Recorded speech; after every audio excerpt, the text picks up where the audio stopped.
Although they are comparatively uncommon, shark attacks have caused great interest and worry among the general public and marine biologists.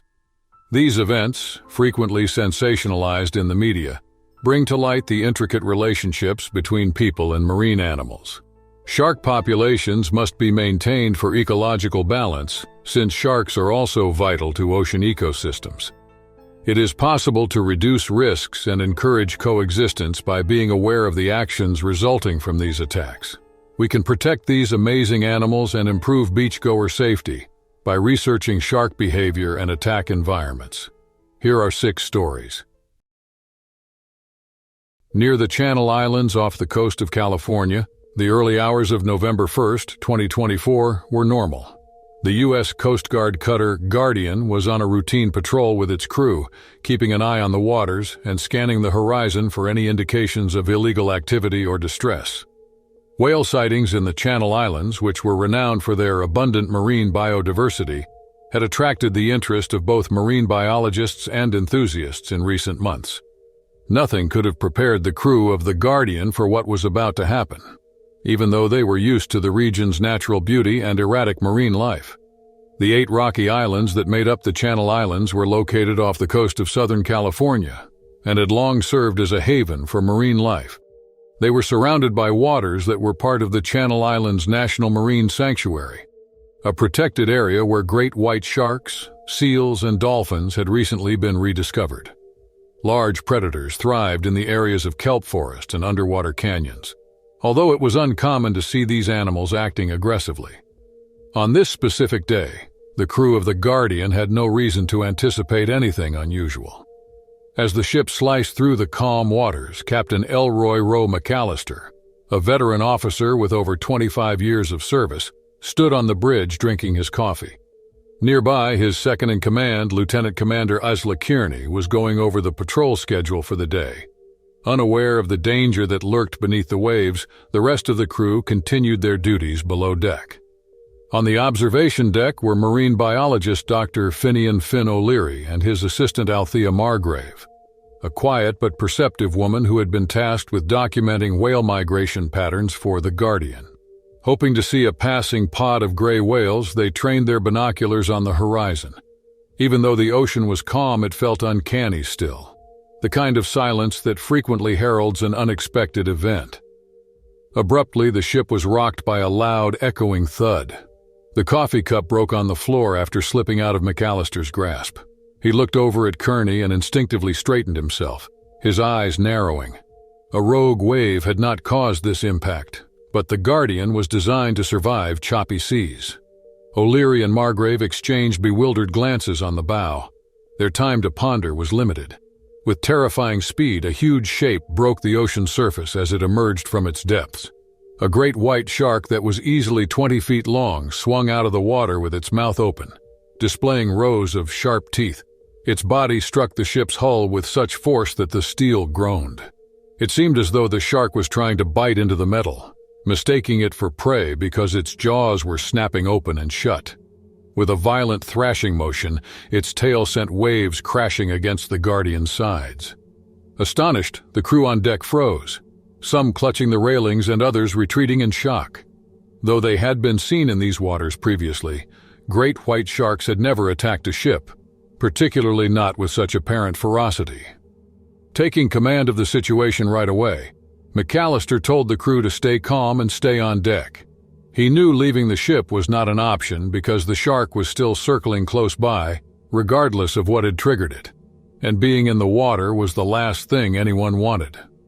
Kearney remained calm despite her mind racing with questions and communicated the captain's orders to the other crew members. What could have prompted the shark to act in this way? Although its reinforced structure held firm, the Guardian rocked slightly as the shark thrashed against the hull again. With dread and fighting against his scientific curiosity, O'Leary grabbed his camera and began to record. He had never seen anything like this throughout his years of studying marine life. While Margrave was frantically taking notes, her typically composed expression had changed to awe and terror. The shark circled the ship for several tense minutes, occasionally slamming its muzzle against the hull to test it. It was enormous, and its dorsal fin cut through the water like a knife. The crew positioned themselves for another impact each time it got close to the ship. McAllister watched the shark's movements from the bridge, his hands on the controls so he could maneuver if necessary. It seemed as though the shark lost interest after what seemed like an eternity. It swam farther, its enormous outline disappearing into the ocean's deep blue. Collectively, the crew breathed, the tension slowly reducing, but no one dared to unwind fully. Although he was already distracted, McAllister ordered a thorough hull examination to determine any damage. A group of marine biologists from the neighboring Monterey Bay Aquarium was called in shortly after the encounter to assess the situation. Shark behavior specialist Dr. Merrill Voss hypothesized that the shark's unusual aggression might be related to shifting ocean currents. Numerous marine species' migratory routes had been disturbed by recent changes in climate patterns, which might have confused the shark and caused it to mistake the ship for a large prey animal such as a whale. Although it was common for great whites to use their mouths to investigate objects, this degree of aggression was essentially unheard of. The crew was still shaken but determined as the Guardian returned to port. The attack's story immediately captivated both the general public and the scientific community. Discussions concerning the impact of climate change on marine ecosystems and apex predator behavior were sparked by O'Leary's viral video of the shark attack. The Coast Guard instituted new procedures for ships operating in shark-prone waters weeks after the incident. The attack on the Guardian was a sharp reminder of the unpredictable nature of the ocean and the creatures that inhabit it, even though it was viewed as an exception. Captain McAllister and his crew would not soon forget the encounter. Their feeling of security in the waters they had always thought familiar had been shattered. Even though they had survived this ordeal unharmed, they realized they had been fortunate because the sea, as they now realized, was full of unknowns. The vast and enigmatic ocean brought its wild power to their attention.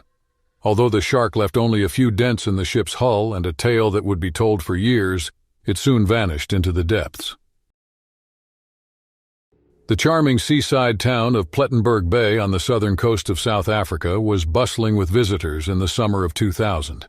For many years, honeymooners, surfers, and nature lovers had flocked to this beach town tucked away between the Tsitsikama Mountains and the Indian Ocean. The waters of Plettenberg Bay were known for their danger despite their beauty. In addition to drawing tourists, the warm, deep currents periodically drew predators and other marine life. These waters were known to be home to bull sharks, which were territorial, hostile, and frequently erratic. Plettenberg Bay was selected as the last destination on Victor Westman and Karina Westman's South African honeymoon. They had spent the previous 2 weeks touring the nation's natural treasures, from the serene wine regions of Stellenbosch to the busy streets of Cape Town. They now made time to unwind by the sea before returning to Sweden. The pair had rented a small beachside chalet and spent their days walking the golden sands, eating local seafood and tanning.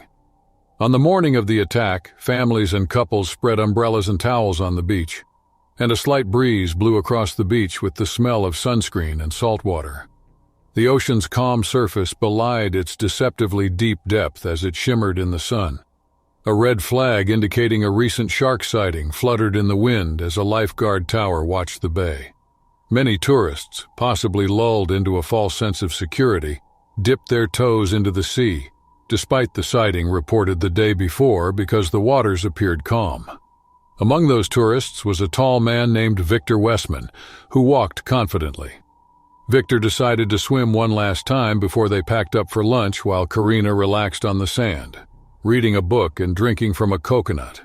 His wife gently reminded him of the sighting and the warning flag, but he ignored her and told her it would only be a brief dip.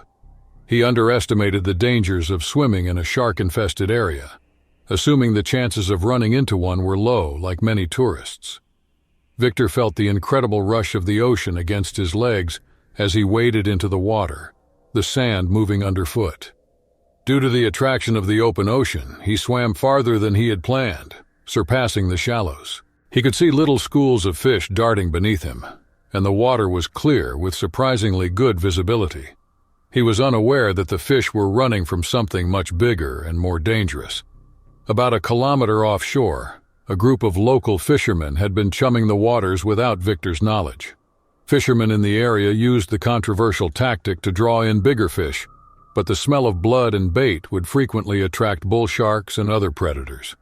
These sharks were particularly dangerous in coastal areas where rivers met the sea because, in contrast to their more well-known cousins, they could swim in fresh and salt water.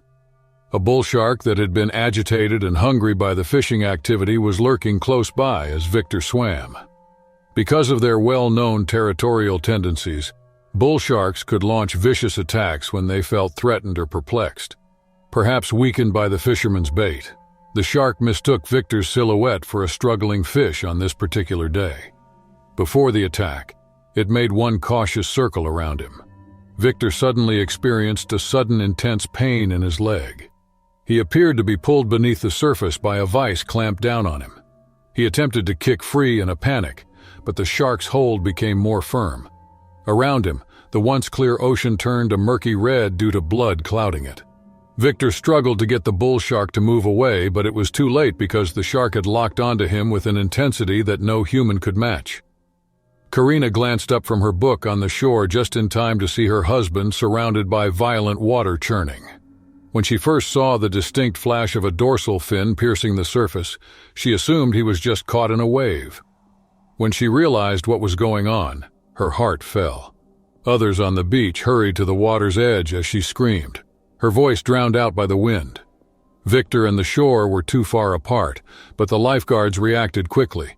The harm had already been done when they got to him. The shark had let go of him and vanished into the ocean just as abruptly as it had attacked. When they hauled Victor onto the rescue board, his leg was ripped and mangled, and he was hardly conscious as they hurried him to the beach. Blood from the wound stained the sand. Even with the lifeguards' and paramedics' desperate efforts, Victor's injuries were too severe. By the time assistance arrived, he had lost too much blood because the shark had cut a major artery. Victor Westman passed away from his wounds a few minutes after arriving at the shore, his wife gripping his hand in shock as the medical staff made a fruitless attempt to resuscitate him. The small town of Plettenberg Bay felt the impact of the tragedy. As soon as word of the attack came out, swimmers were not allowed to swim on the beach. Investigating the events preceding the attack, local authorities focused primarily on the fishermen chumming the water. Environmentalists blasted the practice, citing the rise in shark encounters in regions where human activity had disturbed marine ecosystems. The attack also rekindled discussions concerning how to strike a balance between wildlife conservation and tourism. Plettenberg Bay's economy depended on tourists, but as the area became more well-known, more people began encroaching on shark habitats. While some advocated for more robust shark patrols and early warning systems, others called for stricter laws governing beach activities and fishing. The beach where Victor spent his last moments was the site of a memorial service following his passing. When Karina returned to Sweden, her honeymoon would always be remembered as tragic. The incident triggered a more comprehensive discussion about coexisting with the natural world without endangering human lives. It served as a sobering reminder of the dangers that lurked beneath the surface of even the most charming beaches. Even though Plettenberg Bay would eventually get over the shock of the attack, the red warning flag on its beaches would always be a sobering reminder of the thin line separating danger and paradise. On a chilly morning in 2007, Oahu's North Shore was just starting to awaken. The rolling waves of the Pacific were bathed in a golden hue as the sun just began to peek over the horizon. The North Shore was a paradise for seasoned surfers worldwide because of its enormous winter swells. It attracted hundreds of thrill seekers that year, including one experienced surfer, Kalani Kai Malu, due to its reputation as one of Hawaii's most rewarding and challenging surf spots. Kai Malu had spent more than 15 years surfing these waters. He was born and reared in Honolulu, where he spent his early summers learning to ride waves. Now in his early 30s, he frequently visited the North Shore in the winter when the crowds dispersed and the waves grew enormous. He favored the peaceful early morning hours when the day's chaos had not yet fully awakened, and the ocean still had a certain mystique. Kai had arrived before sunrise that morning, walking down the sandy beach with his board tucked under his arm. Only the gentle crash of the waves against the coast could be heard in the clear, crisp air. He paddled out rapidly because he knew that the best waves frequently appeared at sunrise. The ocean was usually placid before the larger sets arrived, almost deceptively so. When the first wave came, Kai quickly caught it and rode its crest like a pro who had honed his skills for years.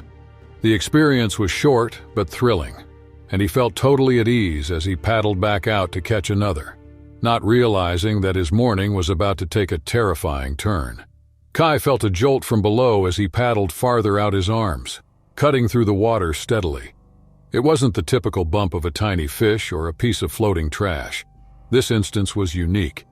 He was almost knocked off balance when his board lurched to the side before he could comprehend what was happening. His heart pounded as he looked around at the water, trying to figure out what was happening. Then he noticed it. A tiger shark glided through the water beneath him like a shadow. Its enormous size was evident, and its striped body moved with an eerie grace. The shark's length quickly matched his surfboard, which must have been at least 12 feet. Kai felt cold due to its large, flat head and icy black eyes. Although tiger sharks were rumored to exist in these waters, he had never seen one up close. The shark moved slowly in a deliberate circle around him. Kai's thoughts were racing with the survival strategies he had read about. The situation would only get worse if he panicked. He was aware that the shark's predatory tendencies could be triggered by flailing or attempting to swim to shore. Instead, he maintained his composure and kept his board out of the shark's way. Kai positioned the board like a shield, putting distance between himself and the circling predator by gently steering with his legs.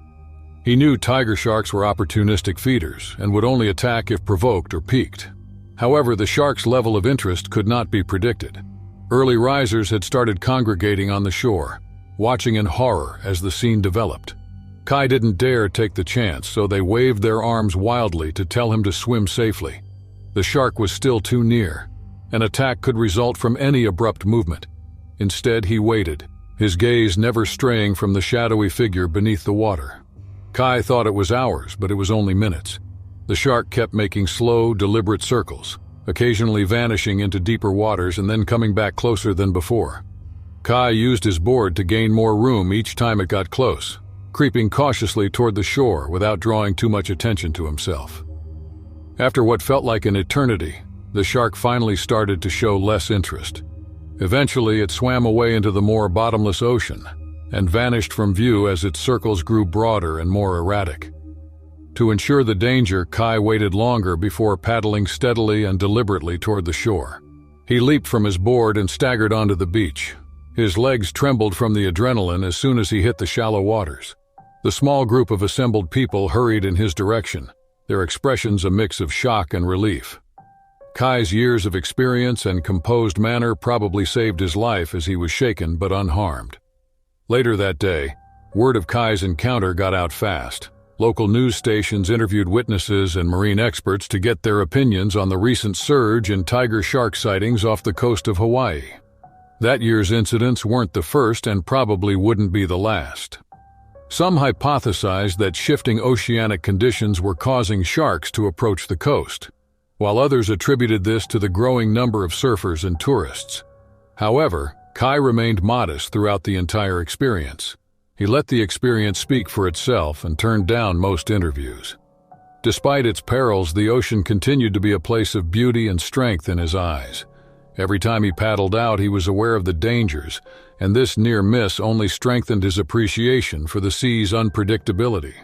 Kai kept surfing in the following weeks, but he was more watchful. The experience affected not only him, but also the whole Oahu surfing community. Shark safety discussions increased, and local officials thought of new ways to monitor shark activity in the region. With a fresh understanding of the precarious equilibrium between nature and humanity, Kai's life proceeded mainly as before. He would never forget that the ocean was not his to conquer but to coexist with. Kai did the same as the winter swell returned, paddling out into the surf again while keeping a close eye on the strong animals that shared his playground. The Ningaloo Reef was enjoying the sun's rays in 2002 in the far-flung region of Western Australia. Adventurers and lovers of the sea found refuge in Ningaloo, which is well known for its colorful coral gardens and varied marine life. However, beneath its blue waves, A spectacle would take place that would push the limits of adventure travel. Scuba divers gathered at Exmouth, a tiny community on the reef's edge on a clear morning. Keegan Fiore, a seasoned diver with a voracious appetite for adventure, was one of them. Keegan set out on a quest to discover the reef's undiscovered treasures with his dive guide, Aria Wyndham, and other enthusiasts.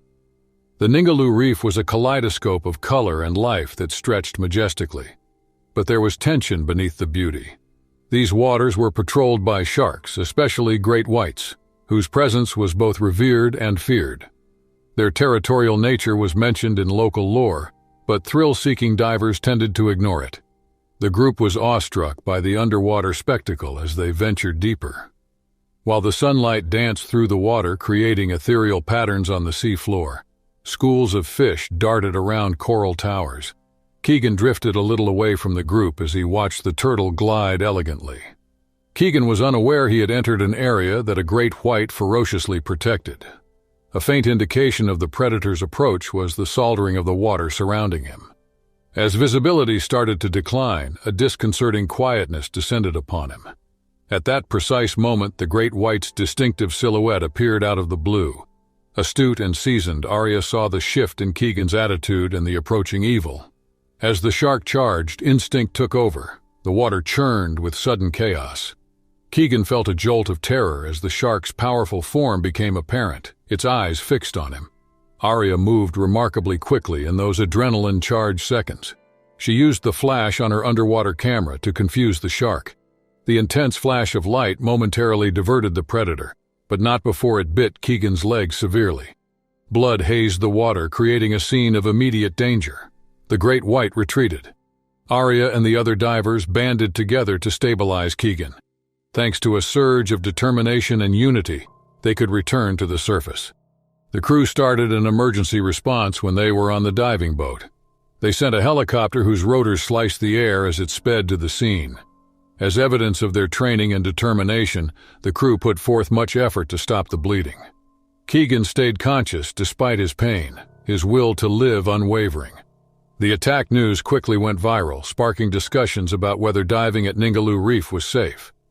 Authorities reevaluated diving regulations in the area due to the incident, which highlighted the fine line between adventure and risk. Possible limitations and the need for divers to be more aware were the main discussion topics. Keegan lived despite the seriousness of his injuries, demonstrating the power of human resiliency and contemporary medicine. The encounter left him with a deep respect for the ocean's power and the creatures that inhabited it. Aria received recognition for her courage and quick thinking. Her deeds were a ray of hope in a terrifying circumstance.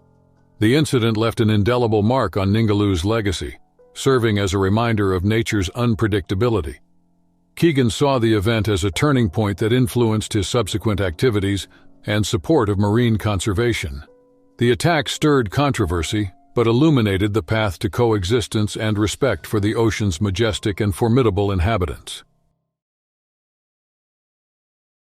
In 2005, the sun hung high over the azure waters of the Florida Keys, casting shimmering reflections that danced like spirits across the surface.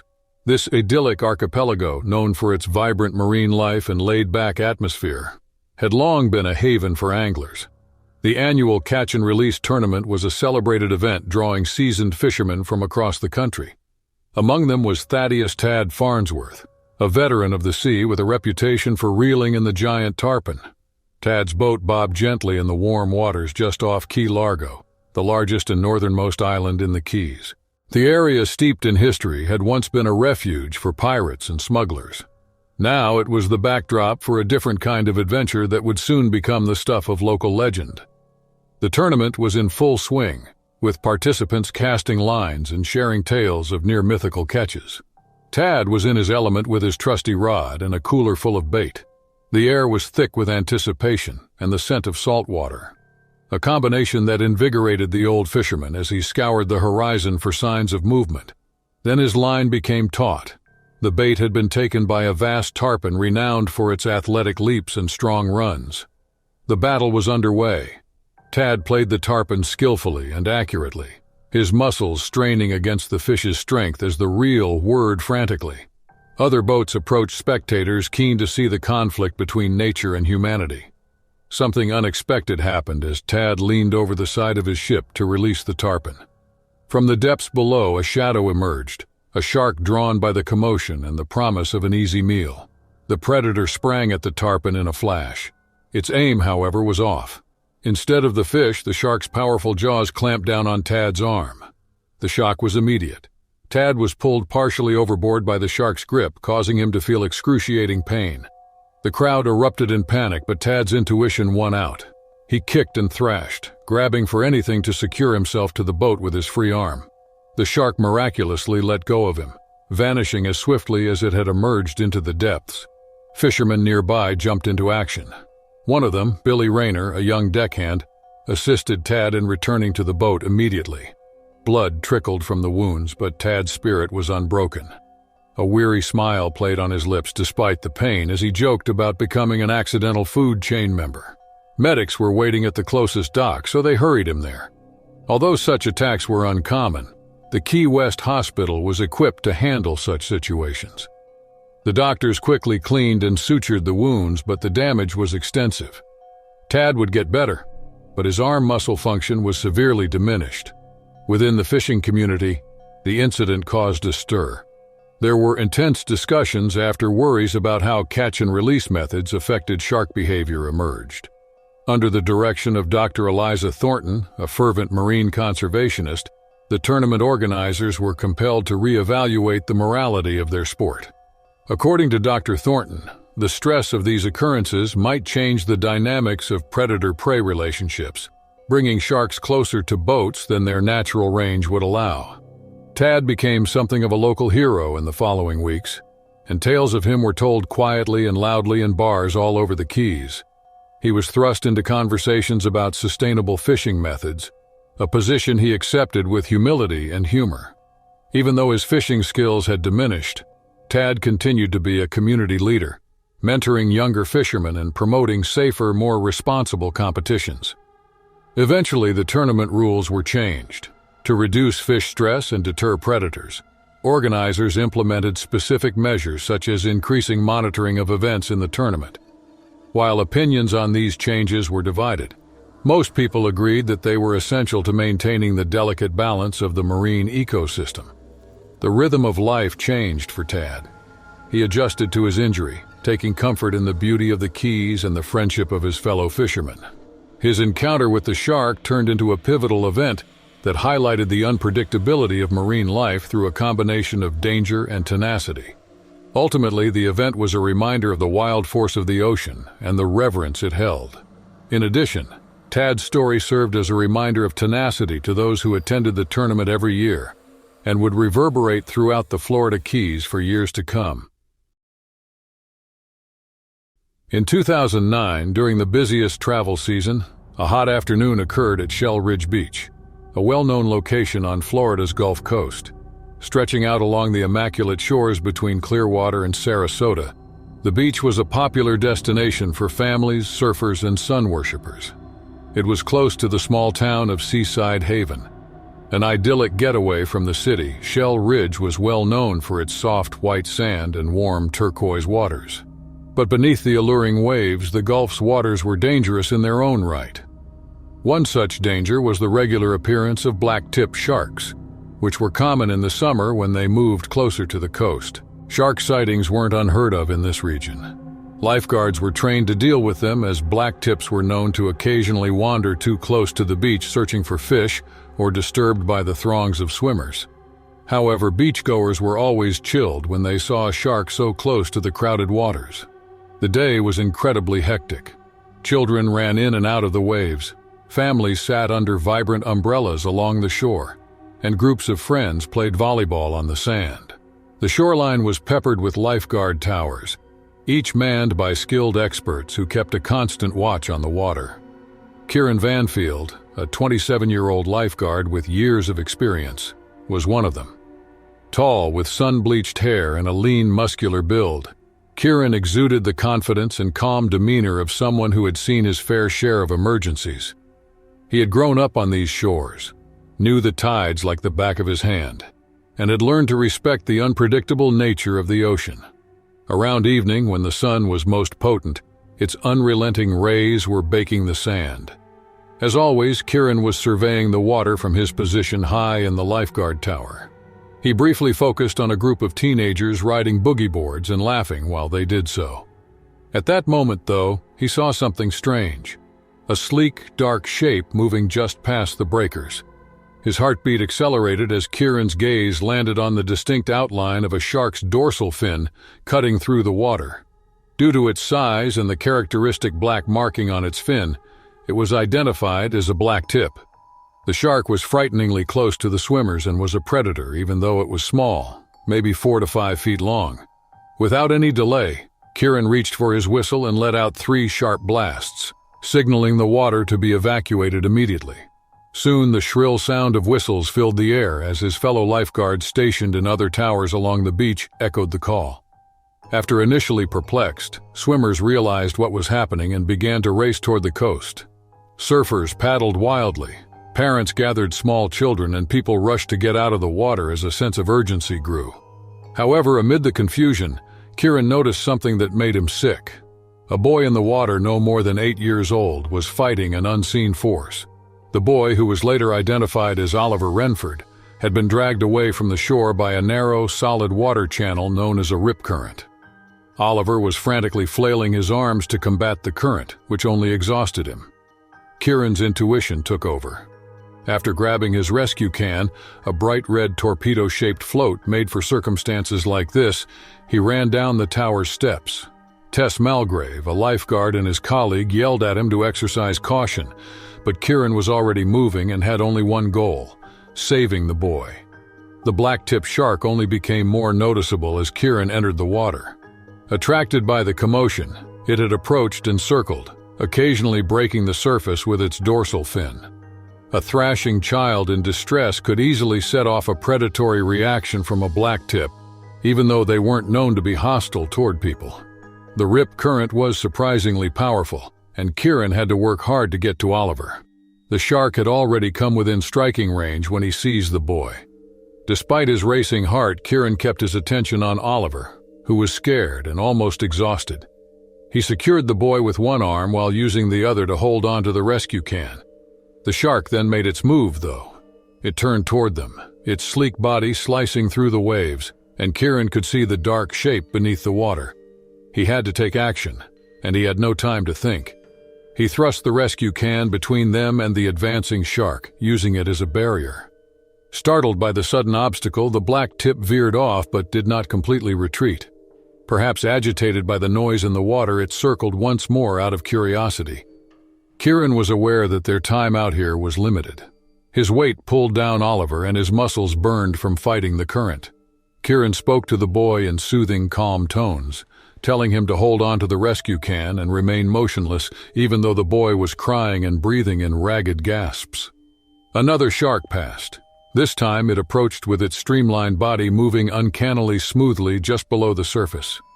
Feeling a rush of adrenaline, Kieran kicked hard and shoved Oliver and himself toward the shore. The sounds of terrified voices fading into the roar of the waves and his panting breathing made the beach seem unachievably distant. Persistent, the shark made one last move. The water was cut by its dorsal fin, but Kieran was prepared. Once more he struck the shark's muzzle with the rescue can. Although it wasn't a forceful blow, the black tip was sufficiently perturbed to change its mind. The shark turned and swam away into deeper waters with a flick of its tail, vanishing as fast as it had come.